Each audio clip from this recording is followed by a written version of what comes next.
Kohita, kota hijau kita. Halo, selamat pagi sahabat Green. Apa kabar dimanapun Anda berada? Senang sekali saya Rafzam Zali bisa kembali menyapa Anda di program Kohita ya, kota hijau kita. Seperti biasa kita akan dengerin cerita-cerita atau kegiatan yang inspiratif buat Anda semuanya. Kegiatan-kegiatan yang selaras dengan lingkungan pastinya dan alam. Menjadi satu lifestyle yang penting untuk kita dengarkan dari narasumber kita. Pasti Anda penasaran ya siapa narasumbernya, dan pasti banyak kisah-kisah yang menarik soal gerakan-gerakan sosial juga, dan pastinya selaras lah ya dengan isu-isu lingkungan hidup dan lifestyle pastinya. Ya, di kota hijau kita kurang lebih 1 jam ke depan nanti saya akan menemani Anda. Dan kali ini kita akan membahas satu tema yang penting, seni berbenah ala komunitas Gemar Rapi nih. Nah, Anda pastinya ada yang sudah pernah dengar atau juga ada yang belum pernah dengar apa sih komunitas Gemar Rapi itu, kegiatannya seperti apa, misinya, inspirasinya, dan awal mula pergerakannya seperti apa. Dan kabarnya juga sudah menjangkau berbagai macam kalangan ya yang ingin terlibat untuk lebih keren lagi sebagai anak muda, sebagai milenial. Dan nanti kita akan bersama narasumber kita. Beliau adalah co-founder dari komunitas itu sendiri, komunitas Gemar Rapi Indonesia. Ada Mas Aang Hudaya, nanti kita akan sapa ya. Dan sahabat Green, pastinya sehari-hari Anda pernah merasa kesulitan dengan persoalan rumah ya. Belum lagi rumah tangga mungkin ya. Rumah, ini baru soal rumah. Baru soal kerapian rumah ya. Nah, dan barangkali Anda mungkin kurang bersemangat saat melihat kondisi rumah berserakan di mana-mana, ruang dapur, ruang keluarga, kamar, dan lain sebagainya. Dan berpikir ingin berbenah, tapi nggak tahu tuh harus mulai dari mana, caranya gimana. Atau malah sudah mencoba berbenah berkali-kali, tapi kotor lagi, nggak rapi lagi, berserakan lagi, dan segala macam. Dan Anda pun jadi stres gitu ya. Tapi nggak boleh stres-stres sahabat Green ya. Nah, kali ini kita akan membahas satu sisi inspiratif, seperti yang saya bilang tadi, edukatif juga, terkait dengan ternyata berbenah itu ada seninya juga sahabat Green. Ada artnya, ada dimensi seninya ala komunitas Gemar Rapi bersama Mas Aang Hudaya. Nah, beliau ini adalah seorang mungkin bisa dibilang anak muda juga, masih muda, masih millennials, seorang suami juga, ayah yang juga bersama istrinya nih mendirikan komunitas Gemar Rapi Indonesia. Nah, ini yang berawal dari keinginan pendirinya untuk mendapatkan hunian yang ideal, terinspirasi dari metode KonMari. Nah, pasti Anda penasaran ya, itu metode apa sih sebetulnya KonMari itu? Nah, komunitas ini akan membagikan ilmunya dengan kelas-kelas offline ataupun kelas online di sosial media dan aktif mengadakan pelatihan, konsisten menjalankan misi lewat elaborasi isu lingkungan lainnya. Langsung aja, nggak sabar lagi kita sapa Mas Aang Hudaya. Halo Mas, Assalamualaikum, apa kabar? Halo Mas, Waalaikumsalam warahmatullahi. Alhamdulillah, baik Mas. Alhamdulillah, oke Mas, ini sahabat Green udah nggak sabar nih komunitas Gemar Rapi ini komunitas yang seperti apa, misinya apa, value-nya apa, dan nantinya pastinya ada kelas-kelas praktis ya.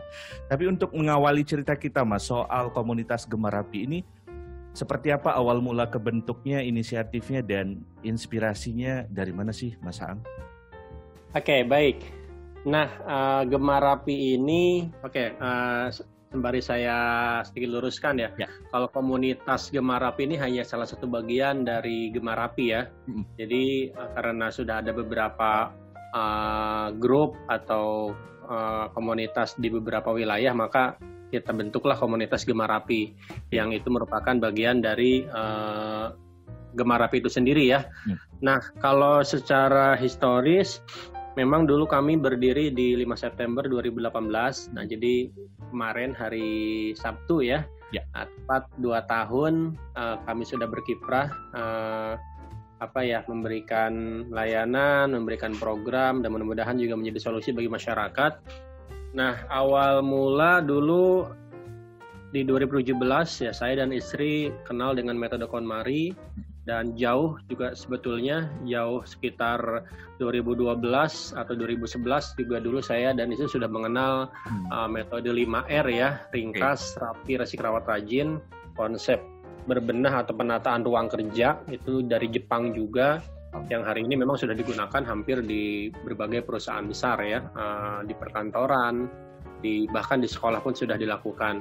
Nah, waktu itu juga menerapkan di asrama waktu saya masih di kampus, lalu di 2017 kenal dengan metode KonMari bersama istri, sempat ikut kelas online-nya juga.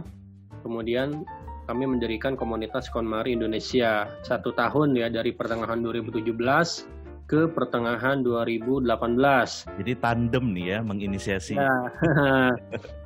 Nah kemudian karena satu dan lain hal, akhirnya kami setelah mengevaluasi perjalanan 1 tahun, akhirnya kami memutuskan untuk menyusun metode sendiri ya. Jadi metode KonMari ya salah satunya. Kami juga meracik, meramu, mensintesa dari berbagai metode yang kami pelajari, dari 5R, kemudian dari KonMari, dari beberapa metode yang ada juga di luar yang cukup populer ya, terkait dengan metode-metode decluttering, dan kami sesuaikan dengan kultur atau kebiasaan orang Indonesia yang tentu saja ya kalau kita bandingkan ya nggak bisa apple to apple dengan kebudayaan yang ada di luar ya.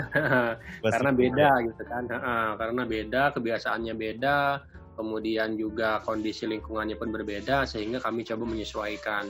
Yang paling kental sih memang dari aspek spiritual ya, karena masyarakat Indonesia ini memang mayoritas beragama, sehingga sangat penting bagi kami untuk memasukkan unsur spiritual, unsur kerohanian di dalam metode yang kami susun.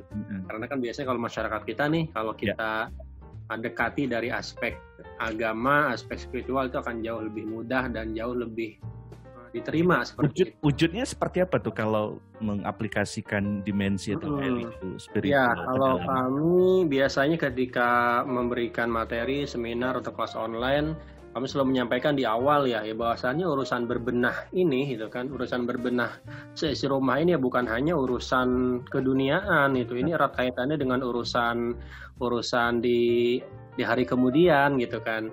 Kenapa? Karena kan urusan berbenah ini kan kaitannya dengan harta benda ya. Benar. Dengan barang-barang yang kita miliki, dan bagi seorang muslim misalnya kalau kita lihat dari aspek Islam misal, ya urusan berbenah ini kan, urusan harta ini kan titipan, akan ada pertanggungjawabannya. Nah, sebetulnya dengan berbenah ini menjadi salah satu sarana bagi kita untuk memastikan bahwa tidak ada barang yang sia-sia, tidak ada barang yang tidak berguna yang itu masih ada di dalam rumah kita. Gitu. Jadi kita ingin memastikan bahwasannya seluruh barang di seisi rumah kita, sekecil apapun, betul-betul barang-barang yang kita butuhkan dan kita gunakan. Artinya apa? Tidak ada satupun barang yang mubazir, barang yang terbengkalai, yang itu ya di hari kemudian pasti akan dimintai pertanggungjawaban. Keren, ini inspirasi baru satu dimensi aja udah mendalam ya. keren. Tapi sebenarnya dengan misi ataupun misi mulia yang seperti ini, sasaran atau goalsnya secara objeknya siapa sih, masaan target-target misalkan, apakah memang pengen targetnya anak muda atau universal aja sih sebetulnya yang ingin dipengaruhi? Ya, kalau target secara global memang targetnya kita semua orang ya, semua orang, mulai dari anak-anak, remaja, kemudian misalkan pasangan muda sampai ibu-ibu dan seterusnya. Meski demikian memang biasanya kalau pengalaman dari kami selama ini mengadakan berbagai kegiatan Gemar Api, memang akhirnya mayoritas pesertanya itu adalah kaum wanita ya. Oke. Walaupun kami tidak memberikan batasan gitu. Jadi justru ya ini kan berguna ke siapapun ya, lintas gender. Jadi pada akhirnya mayoritas ya 98% barangkali adalah wanita, dan rata-rata sih ya pasangan muda ya. Ya rata-rata di kisaran antara 20 sampai 40 tahun ya. Rata-rata memang di usia-usia milenial kali ya bahasanya itu. Dan kemudian juga memang nanti akhirnya akan ada beberapa target ya, akan ada beberapa segmentasi. Ada segmentasi adalah orang-orang yang sudah punya kesadaran. Artinya apa? Sudah mulai punya kesadaran, sudah tahu dia terganggu dengan kondisi rumah yang berantakan dan ingin berbenah tapi nggak tahu caranya. Ada juga memang sasarannya ya betul-betul kita menyasar orang-orang yang belum punya pemahaman sama sekali gitu. Gitu. Oke. Itu kalau secara sasaran ya. Oke, Mas, kalau kita balik lagi nih soal value yang dihadirkan, selain tadi Mas juga udah exposure soal ada dimensi agama spiritual yang coba kita adopsi di negara-negara Asia Timur sana. Value apa lagi sih yang ingin elaborasi atau digandakan dalam gerakan seperti Gemarapi ini? Ya, kalau dari value kami secara keorganisasian kami ada satu value ya, disingkat menjadi RAPI ya. Resolve itu memecahkan masalah, artinya hari ini masyarakat atau sebagian besar keluarga, pasangan, orang-orang itu punya masalah dengan kondisi isi rumahnya. Kemudian yang kedua adalah awareness ya, ingin memberikan kesadaran, memberikan pemahaman. Artinya apa? Siapapun yang ingin berubah melalui kegiatan berbenah ini betul-betul atas dasar kesadaran. Jadi bukan semata-mata karena lagi ngetren, karena lagi lagi ngehits gitu ya. Nah, tetapi harus betul-betul berdasarkan kesadaran ya. Kemudian persuasif ya, kami mengajak melalui berbagai program yang hari ini kami siapkan, dan itu adalah beberapa value secara keorganisasian. Dan satu lagi adalah insightful. Jadi ingin memberikan insight, memberikan inspirasi bagi siapapun yang ingin beralih untuk berbenah. Nah, kalau secara metode, ya Gemarapi secara metode kami juga punya value juga ya. Apa itu disingkat menjadi rasa ya. R-nya itu rapi dan teratur. Jadi nanti mau berbenah dimanapun, di dalam rumah, di tempat kerja ya, atau mungkin di halaman, atau bahkan berbenah diri sendiri ya, karena itu juga penting banget gitu. Itu ya harus rapi dan teratur. Yang kedua adalah aman dan nyaman. Nah, ini penting ya, hari ini isu-isu home safety atau keamanan dan keselamatan di rumah pun menjadi sangat penting ya. Apalagi misalkan yang tinggal di kawasan yang secara lingkungan kurang sehat, kemudian kondisi rumahnya pun tidak terlalu luas, misalkan berdesakan ya, sehingga penting sekali untuk memperhatikan faktor keamanan. Karena aman ini syarat mutlak kalau kita mau nyaman gitu. Jadi rumah sebesar apapun kalau nggak aman ya kita was-was.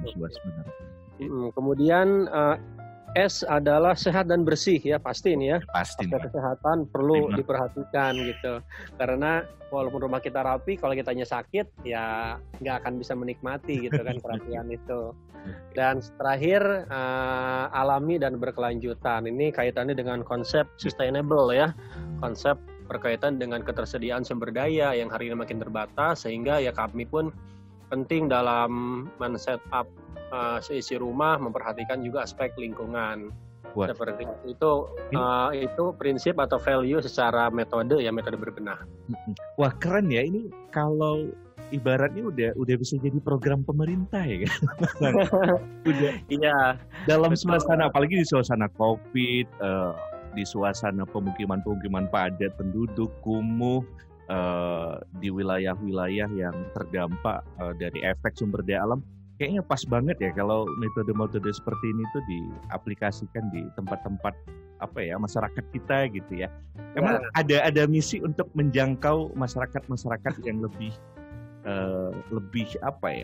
berada pada situasi-situasi yang Mas sampaikan tadi, kumuh, kotor segala macam. Emang ada sasaran untuk menyasar itu sih sebetulnya, Mas Aan? Kalau sasaran ya tentu saja kami juga punya mimpi ke arah sana ya. Artinya memang PR besar kami adalah bagaimana kami menguatkan tim di internal Gemarapi, sehingga dengan tim yang kuat, tim yang besar, kami bisa jauh lebih siap untuk berkolaborasi dengan berbagai stakeholder. Karena government ya. Iya, karena kalau kita punya keinginan besar dan secara internal ternyata kita pun belum siap, tiba-tiba misalkan dari pemerintah ya minimal dari pemerintah daerah masing-masing ya minta kolaborasi dan kita belum siap secara SDM dan lain-lain pun memang akan akhirnya juga nggak akan berjalan. Sehingga ya kami step by step, walaupun selama ini juga sudah ada sebagian instansi pemerintahan yang mengundang untuk kegiatan seminar. Rata-rata sih dari Dharma Wanita kemudian beberapa kali diundang gitu ya di kegiatan bulanan mereka. Atau dari Persatuan Wanita di beberapa perusahaan, kayak Pertamina, TVRI, jadi memang beberapa kali pernah mengundang. Dan memang sih pengennya kalau untuk ke masyarakat luas, kami melihat yang paling potensial itu lewat PKK ya. Kakak benar-benar. Okay. Strukturnya mulai dari tingkat nasional, turun ke provinsi, kabupaten, sampai ke kecamatan dan desa ada strukturnya, maksudnya legal dari pemerintah, dan kalau kita bisa mengakses itu, ini jaringan yang luar biasa gitu kan, kita bisa membentuk banyak kader sehingga ya nggak mesti dari kita langsung yang turun seperti itu. Ya, aku ngebayangin ini kayak akan jadi pilot project yang keren gitu kan di tengah masyarakat kita, nggak hanya masyarakat tertentu. Ini basically ngomong-ngomong, teman-teman yang di Gemarapi, Mas Aang dan teman-teman ini basically-nya background-nya dari mana sih? Apakah memang kesehatan masyarakat, arsitek, atau orang-orang yang bekerja di isu lingkungan, atau apa sih keseharian ini, Mas? Ya, kalau di Pendiri, kami ada 5 orang ya. Saya, kemudian ada Mbak Nikmah, istri saya. Kemudian 2 orang lagi ada Mas Bambang dan Mbak Wangi, pasangan suami istri juga, dan 1 orang lagi ada Mbak Putri. Nah, kalau dari berlima ini memang yang punya background di kesehatan, lingkungan itu ada Mbak Putri ya, karena memang S1-nya biologi, S2-nya di penyakit infeksi ya, dan saat ini pun sedang domisili di Australia. Jadi memang cukup banyak pengalaman di bidang isu kesehatan. Kalau istri, kemudian Mas Bambang dan Mbak Wangi kebetulan satu jurusan dulu di kampus ya, teknik kelautan. Jadi teknik banget ya. Saya sendiri dari peternakan ya. Sebetulnya sebetulnya nggak ada yang kuliah di jurusan berbenah ya. Oke. Ya, karena ya berangkat dari pemahaman yang sama, kesadaran yang sama tentang pentingnya berbenah. Ya akhirnya kami belajar dari banyak pihak juga ya, dari banyak referensi dan literatur. Dan memang mayoritas soal tentang berbenah ini memang lebih banyak belajar dari luar ya. Karena ya mereka lebih unggul dalam hal terkait dengan budaya-budaya seperti itu. Namun sebetulnya kami juga menggali dari kebudayaan lokal di Indonesia sangat banyak ya, kebudayaan nenek moyang kita ya. Benar. Atau kebudayaan orang tua kita dulu lah, misal ya. Benar. Kalau kita amati, kalau mungkin sebagian orang tua kita, nenek kita ya, kalau dulu itu pagi-pagi itu, ya, sebelum subuh udah bangun ya, udah nyuci piring. Jadi pagi-pagi itu sebelum anaknya berangkat sekolah udah rapi semua, udah beres. Bahkan kalau kita lihat nenek kita, kalau lagi nyapu halaman itu sambil dicabutin tuh. Iya. Bahkan rumputnya itu baru keluar sedikit udah dicabutin. Jadi bersih halamannya itu ya. Nah itu jadi ada semacam tradisi yang hilang gitu ya Mas ya.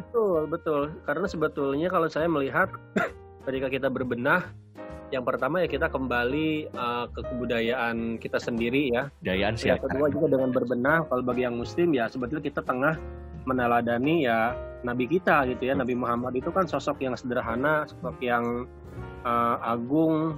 Bersih, Kalau saya ditanya siapa sih Mas inspirasi berbenah gitu ya saya bilang ya Nabi Muhammad, karena beliau sudah mencontohkan banyak hal. Benar. Ya, dari sisi kebersihannya, kerapihan, kesederhanaan ya, tidak berlebihan dalam memiliki harta. Saya kira itu contoh yang sempurna seperti itu. Bahkan akhlaknya juga terpuji ya. Betul, iya. Sempurna. Jadi kalau ditanya kenapa sih mau berbenah, ya saya sedang berusaha mencontoh atau menjalankan ya sunnah-sunnah Nabi itu. Ya jawabannya sederhana, tapi saya kira itu jawaban yang penting untuk disampaikan kepada masyarakat luas seperti itu. Dan saya merinding nih dengan jawaban itu. Oke, benar, saya sepakat itu karena memang contoh terbaik lah ya, kedua hasanah, teladan terbaik dalam kehidupan kita. Mas, ngomong-ngomong soal komunitas ini saya yakin pasti ini jaringannya udah sangat luas ya, khususnya di dalam negeri ya, di Indonesia. Boleh diceritakan jangkauannya atau pengaruhnya udah seberapa banyak, di kota-kota mana saja sudah berkolaborasi nih Mas, gerakan Gemarapi ini Mas? Ya, yang pertama kalau untuk kegiatan seminar dan workshop, memang mayoritas masih di Jawa Barat ya, Jabodetabek. Beberapa kota di Pulau Jawa juga sudah pernah. Di beberapa pulau di luar juga pernah juga ya saya mengadakan kegiatan di Riau. Oh, di Riau pernah ya? Oke. Ya, di Riau pernah, di Pekanbaru, diundang sama ibu profesional Pekanbaru sekitar setahun yang lalu ya, di Kalimantan juga pernah, di Samarinda dan Balikpapan. Namun untuk kegiatan online sih memang ini ya merata ya, karena online kan bisa dijangkau dari daerah manapun ya. Dan kalau melihat dari database kelas intensif online yang berjalan selama 4 bulan per sesinya itu, ya memang sudah menjangkau hampir seluruh daerah di Indonesia. Bahkan beberapa peserta yang domisili di luar negeri pun ada yang ikut ya. Yang di Mesir, di Jepang, dan beberapa negara yang lain. Nah, kalau secara sebaran hari ini juga sebetulnya kami sudah punya komunitas Gemarapi di beberapa wilayah ya. Ada yang masih skupnya provinsi, ada yang sudah kabupaten atau kota. Kalau di total ada berapa tuh Mas? Kalau di total? Ya kalau di total memang kalau menghitung member sih, kita kalau yang dari komunitas belum ada database yang terdata dengan baik ya. Namun kalau melihat misalkan dari follower Instagram hari ini sudah di angka 34 ribuan ya. 34 ribu, dan hari ini sebetulnya yang cukup kami banggakan dan sudah mulai bergerak itu adalah kami punya satu gerakan, namanya gerakan saling beri. Saling beri ini seperti kalau di luar kita mengenal ada buy nothing ya, jadi intinya saling memberikan barang secara cuma-cuma. Gerakan karena kami berbagi melihat, gitu ya? Betul, gerakan berbagi, karena kami melihat biasanya siapapun ketika selesai berbenah, mereka akan punya PR berikutnya. Kemana barang ini harus saya salurkan ya, barang-barang yang masih digunakan. Biasanya kami punya database bank sampah atau lembaga-lembaga yang menerima barang bekas, tapi untuk barang-barang yang masih bagus, nah sekarang kami fasilitasi dengan gerakan saling beri.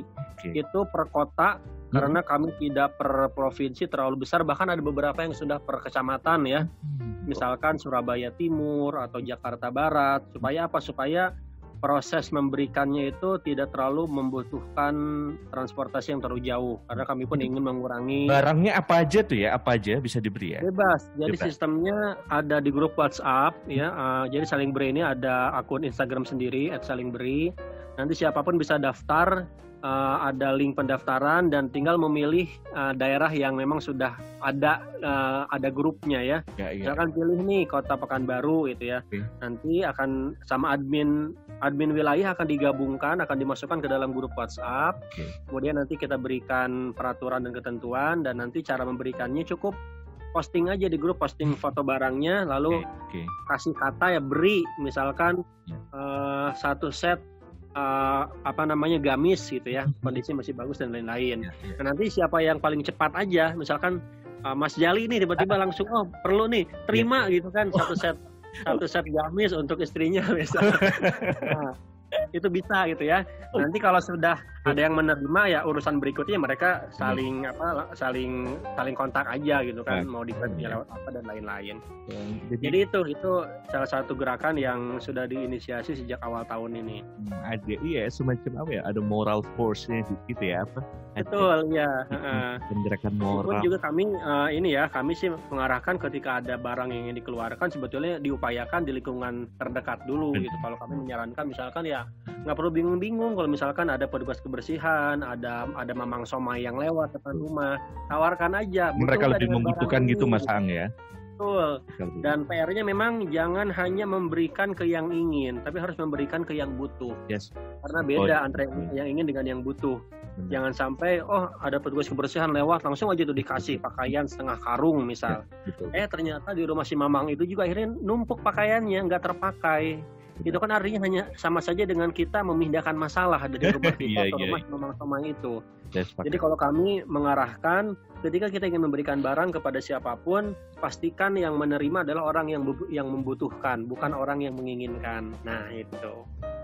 Wah keren ini. Wah, luar biasa inspirasinya nih sahabat Green ya. Jadi Mas, ini pastinya gimana kebaikan-kebaikan yang seperti ini bisa menular Mas. Digandakan terus jadi movement lah gitu kan. Nah pastinya ada kelas-kelas mentoring atau tutorial atau coaching gitu kan. Nah secara online dan offline ada apa aja nih Mas, biar sahabat Green dimanapun berada yang lagi dengar gitu bisa join juga di program-program yang disediakan oleh gerakan ini Mas. Kalau untuk kegiatan yang bisa diakses oleh masyarakat, yang pertama ya ada kegiatan seminar. Seminar ini hanya penyampaian materi ya biasanya, kurang lebih durasinya 2-3 jam. seminar ini ya sejauh ini kami ya berdasarkan undangan. Oke. Walaupun sekali kami mengadakan langsung atas nama Gemarapi, walaupun sangat jarang ya karena keterbatasan sumber daya kami. Jadi siapapun bisa mengundang kami ya dari warga masyarakat umum, dari perumahan, dari pengajian, dari sekolah, kampus, atau mungkin lembaga pemerintahan, perusahaan, siapapun bisa. Kemudian ada workshop.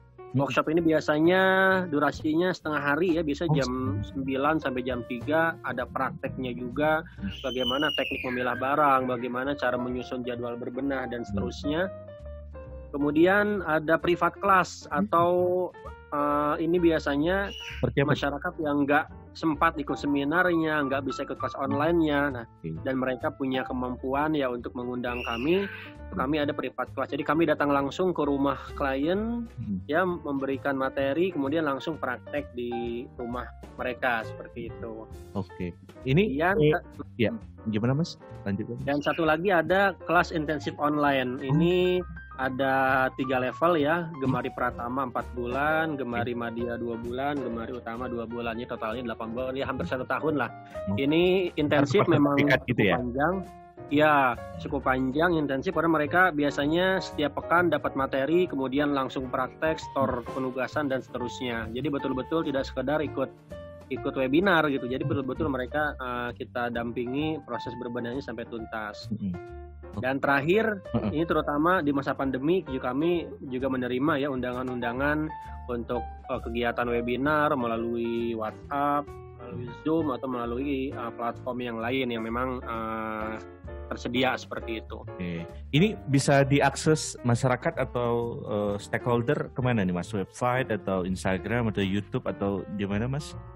Ya, nanti kalau ada keperluan ya nanti biasanya silakan bisa DM ke Instagram kami di @gemarapi, atau boleh juga buka di websitenya ya di www.gemarapi.org. Tapi kami biasanya lebih banyak aktif di Instagram ya. Karena hari ini ya platform online yang cukup digemari memang Instagram ya. Atau juga boleh kirimkan surat permohonan ke gemarapi@gmail.com ya melalui email. Nah, itu ya, jadi kalau mau ada program kerjasama, mau mengundang, silahkan ya, kami terbuka lebar ya untuk siap berkolaborasi dengan pihak manapun. Oke, kalau ini Mas, saya ngebayangin nih kan impact-nya bisa luar biasa ya kalau kemudian sasarannya juga, apalagi di tengah pandemi ini adalah sekolah atau siswa atau mahasiswa begitu. Ada target-target spesifik untuk memberi impact ke ekosistem pendidikan kita seperti sekolah dan kampus gitu, Mas Aan? Ya, kalau targetan ada ya, cuma saat ini pun kami masih merancang, masih meramu ya, nanti sistematikanya seperti apa. Tapi yang jelas memang institusi pendidikan ini jadi salah satu target yang kami utamakan. Mengapa? Ya karena mereka lah yang akan nanti ya yang akan menjadi ya inilah penerus generasi berikutnya gitu ya. Jadi melalui konsep ini masuk kurikulum pendidikan ya Mas. Iya, mimpinya seperti itu ya. Baik Gemarapinya maupun konsep-konsep tentang kesadaran lingkungan, saya kira memang sudah seharusnya dan secepatnya masuk dalam kurikulum. Karena ini penting ya. Ini berkaitan dengan karakter, berkaitan dengan habit, gaya hidup, dan juga nanti erat kaitannya dengan aspek ekonomi gitu ya. Hari ini misalkan sebagian masyarakat merasa kesulitan dengan kondisi ekonomi, tapi kadang kita lihat tingkat konsumtifnya juga lumayan tinggi gitu ya di masyarakat kita, sehingga kita bisa melakukan pendekatan itu terkait dengan hidup sederhana, bahwasannya kita nggak harus punya semua hal ya, kita hanya perlu sesuai kebutuhan saja, dan ya masyarakat pun tidak terlalu pusing ya dengan kondisi ekonomi mereka seperti itu. Apalagi juga kalau masih pendidikan tadi ada program-program seperti Adiwiyata yang notabene itu memang program-program yang diberi penilaian khusus ya tentang karya lingkungan, dan itu relevan sekali kalau dipadukan gitu Mas ya. Ya, dan memang nanti akan sangat cepat ya proses edukasi dan pembentukan kebiasaannya itu manakala satu garis lurus nih, satu frekuensi antara di sekolah dengan di rumah. Benar. Dalam konsep kebersihan, dalam konsep lingkungan saja atau kerapihan. Jangan sampai misalkan ada satu keluarga yang di rumah terbiasa rapi, tapi ternyata di sekolahnya masih berantakan. Jadi kan ada standar Sebaliknya Mas ya. ganda.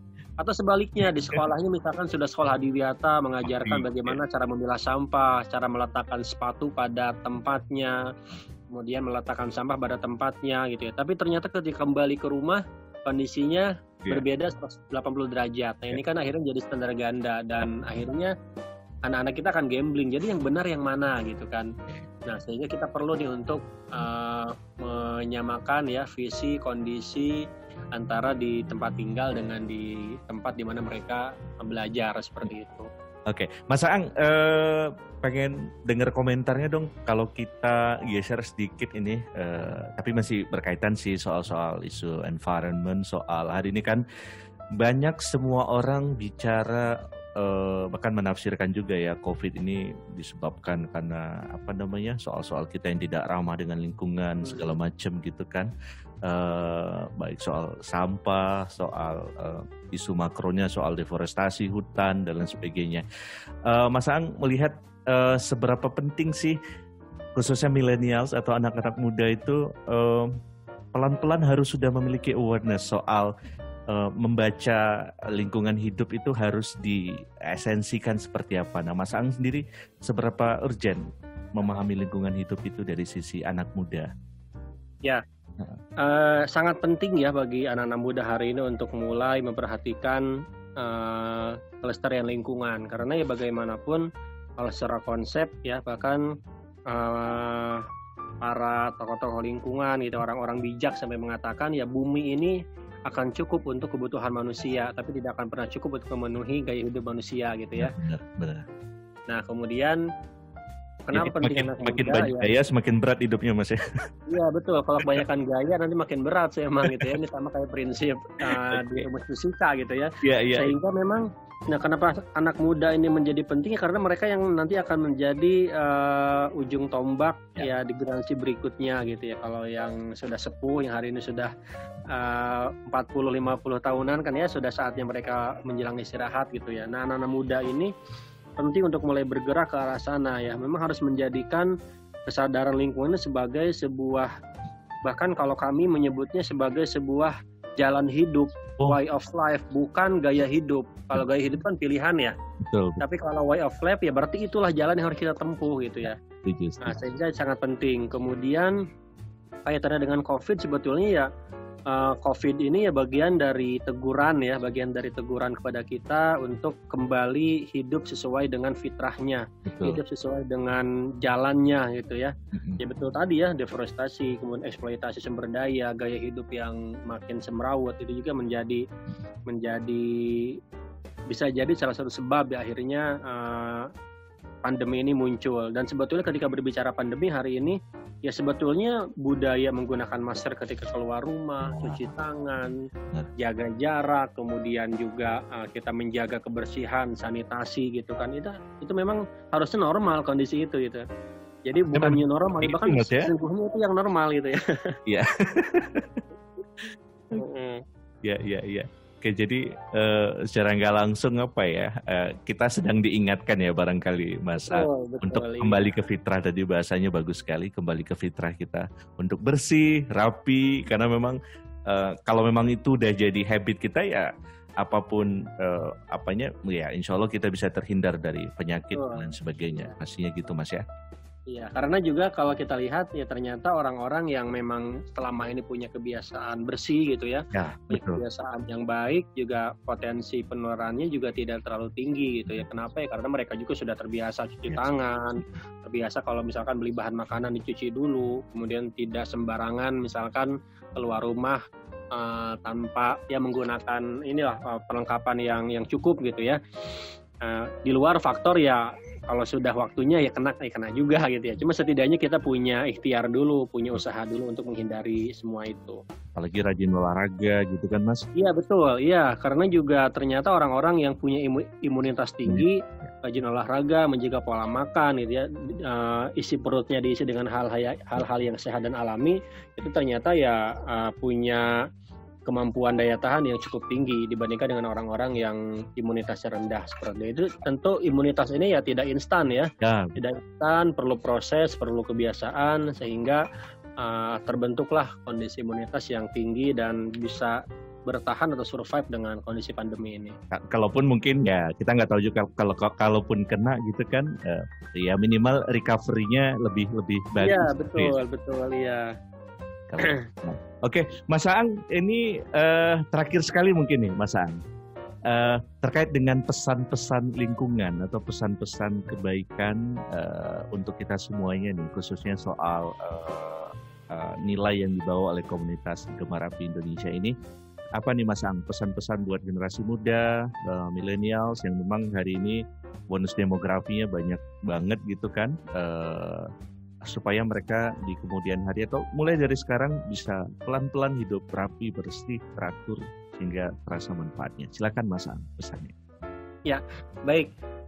Yang pertama ya berbicara kerapian, berbicara Gemar Api hari ini ya sesungguhnya kita tidak hanya berbicara soal menata barang ya, nggak cuma sekedar beberes, tapi sebetulnya ya kita berbenah dan beberes ini dalam konteks global ya, berbenah pikiran kita, membenahi kebiasaan-kebiasaan kita, gaya hidup kita, termasuk ya yang menjadi tujuan kita tidak sekedar membenahi seisi rumah, tetapi juga membenahi lingkungan perumahan kita, misalnya lingkungan di desa kita, bahkan nanti ya lingkungan secara global.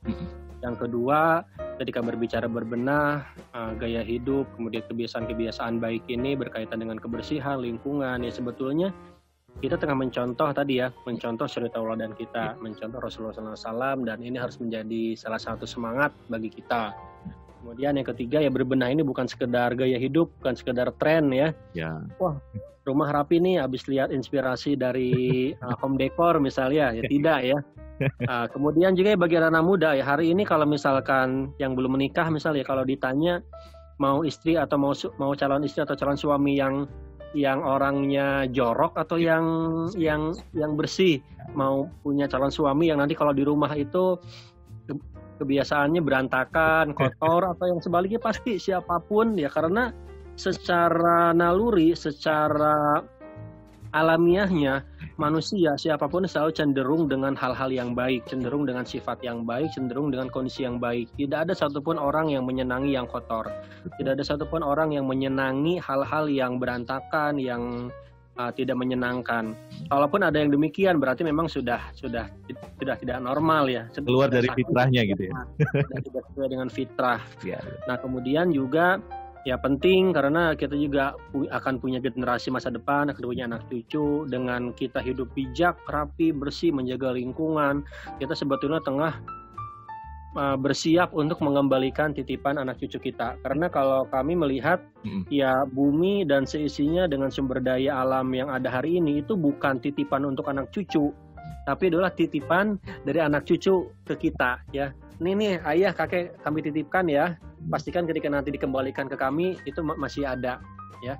Jadi bukan kita mempersiapkan untuk anak cucu, tapi sebaliknya ini adalah titipan dari anak cucu untuk segera kita kembalikan dengan kondisi yang jauh lebih baik seperti itu. Oke. Wah. Dan terakhir ya mari jadikan ya kebiasaan-kebiasaan rapi bersih ini sebagai satu kebiasaan yang normal ya. Jadi bukan dianggap jadi asing ketika kita rapi, jadi aneh ketika kita bersih ya. Tapi ini ya jadikan kebiasaan wajar kita gitu kan, karena secara fitrah kan dulu pun kita hidup di dalam rahim pun dalam kondisi yang steril, kondisi yang bersih, diberikan nutrisi terbaik ya. Ketika kita lahir pun harusnya kita mengkondisikan dalam kondisi yang sama ya, terbiasa dalam kondisi yang steril dan bersih gitu ya. Nah itu barangkali pesannya, dan memang harus segera dimulai. Jangan menunda ya pesan saya. Jangan banyak. Nanti ya lebih lanjut silakan kalau mau perlu konsultasi, mau mengundang atau mau curhat ya silakan bisa DM ke @gemarapi atau saya juga bisa ya ke @aanghudaya di Instagram. Oke. Wah, luar biasa nih udah full inspirasi dari Mas Aang Hudaya, sahabat Green ya. Co-founder dari Gemar Api Indonesia, luar biasa sekali. Mudah-mudahan bisa menginspirasi kita semuanya, memotivasi, mengedukasi, memberi nilai tambah informasi kita semuanya. Dan seperti kata Mas Aang tadi, bahwa fitrahnya atau basically atau alamiahnya kita emang harus bersih, harus rapi, harus nyaman. sehingga betul-betul sempurna gitu sebagai manusia, dan jangan lupa juga untuk berbagi ya, karena banyak sekali kitalah anak-anak muda nanti yang akan meneruskan tadi titipan sumber daya alam yang begitu kaya dan lain sebagainya. Luar biasa. Makasih sekali lagi Mas Aang Hudaya, co-founder dari Gemarapi Indonesia, atas waktunya udah berbagi di Kohita, Kota Hijau kita. Makasih ya Mas Aang ya. Ya, sama-sama Mas. Semoga bermanfaat dan menjadi salah satu inspirasi bagi kita semua untuk terus menjaga diri dan lingkungan kita. Oke. Baik, sahabat Green, itu tadi Kohita, Kota Hijau kita bersama Mas Aang Hudaya, co-founder Gemarapi Indonesia. Terima kasih atas kebersamaan Anda. Saya Rafzam Zali, mewakili seluruh kerabat kerja yang bertugas. Pamit dari ruang dengar Anda. Kohita, Kota Hijau kita.